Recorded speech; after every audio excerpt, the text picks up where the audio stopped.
क्या गुरु की क्या महिमा है, पर फिर भी क्योंकि मुझे कहा है तो मैं कुछ ना कुछ तो बोलूँगी। गुरु की महिमा का बखान नहीं किया जा सकता, ऐसा कहते हैं, लेकिन फिर भी हमेशा से हमारे ऋषियों, मुनियों और कई कवियों ने गुरु की महिमा का बहुत सुंदर बखान किया है। जैसे कबीरदास जी ने कहा, सब धरती कागज करूं, लेखनी सब बन रहा है, सात समुद्र की मसी करूं, गुरु गुण लिखा न जाए। है ना? और ये वास्तव में ऐसा ही है। गोस्वामी तुलसीदास जी ने भी रामायण में लिखा, बड़ी सुंदर चौपाई लिखी उन्होंने। वंदव गुरुपद पदम परागा, सुरुचि सुवास सरस अनुरागा, अमीय मूल में चूरन चारू, समन सकल भव रुच परिवारू। मतलब कि मैं उन गुरु चरणों की वंदना करता हूँ जो सुगंधित संजीवनी के समान है और जिसको मस्तक पर लगाने से इस संसार के सारे रोग दूर हो जाते हैं। गुरु रज की ये महिमा है, चरण रज की, है ना? और साथ ही आदि शंकराचार्य जिनके बहुत से स्तोत्र और पूरे शास्त्रों में उनका बहुत कुछ योगदान है, उन्होंने कहा, हमारे पास चाहे कितने भी सुख हो, यश वैभव परिवार हर चीज का सुख हो, लेकिन अगर हमारा मन गुरु चरणों में नहीं लगा है तो वो किसी काम का नहीं, है ना? ऐसी है गुरु की महिमा। और गुरु कोई व्यक्ति नहीं, कोई शरीर नहीं है।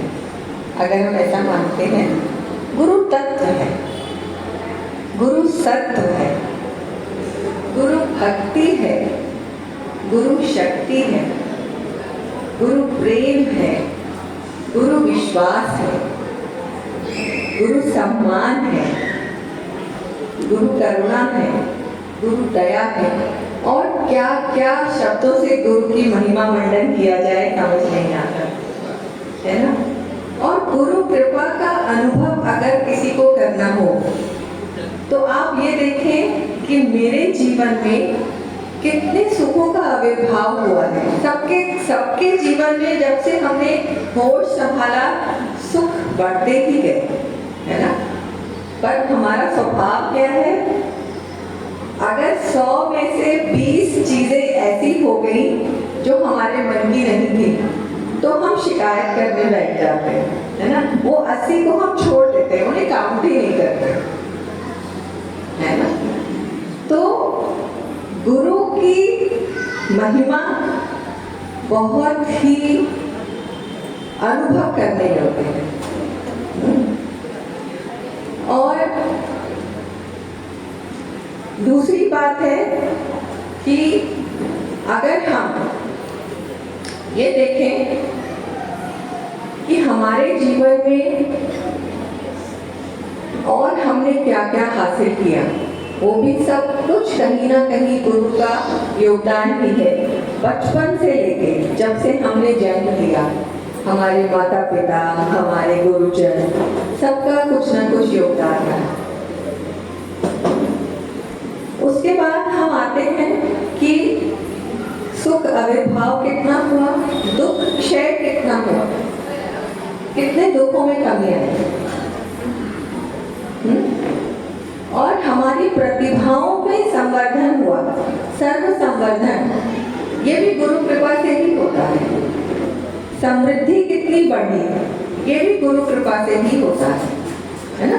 तो उस गुरु कृपा के लिए चैतन्य रहे और उसको हर पल कृतज्ञता से हम उसके सामने नतमस्तक रहें।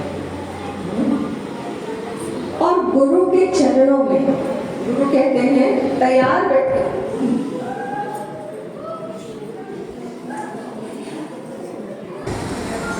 गुरु चरणों में हम अपनी सभी नकारात्मकताएं, किसी के प्रति गुस्सा हो, किसी से कुछ निराशा हो, कोई असफलता हो हमारी, वो सब कुछ अर्पण करते हैं और मुक्त हो जाएगा।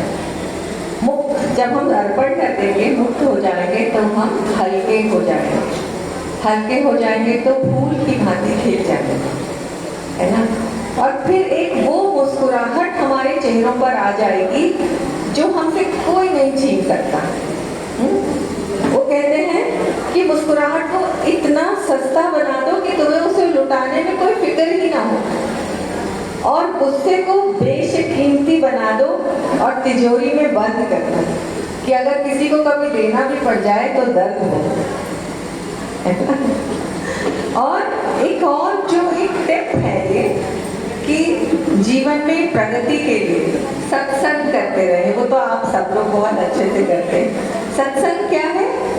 आप शेयर योर नॉलेज, है ना, जो गॉसिपिंग के अलावा शेयर योर नॉलेज। और कभी कुछ कर्मकांड भी थोड़ा बहुत जरूर करना चाहिए, और थोड़ा बहुत भजन, वो सब कुछ वो करना चाहिए। फिर एक और है सेवा। जैसा ईश्वर हमारे साथ करते हैं बिना किसी एक्सपेक्टेशन के, हमारी ज़रूरतों का ध्यान रखते हैं, है ना, हमें सब कुछ देते हैं, वही हम यथा सामर्थ्य दूसरों के साथ करें बिना बदले में कुछ एक्सपेक्ट किए, वो सेवा है। साधना, साधना क्या है? अपने शरीर और मन को स्वस्थ रखने के व्यायाम, प्राणायाम, ध्यान या जो भी और सब चीजें हैं वो करते रहें। एक और सबसे महत्वपूर्ण चीज आध्यात्म के पथ पर चलने के लिए है समर्पण। सब कुछ समर्पण कर दो, अपना बेस्ट करो, करना जरूरी है, उसके बिना कुछ नहीं होगा, पर समर्पण करो और मुक्त हो जाओ, है ना। आज का दिन कृतज्ञता का दिन है।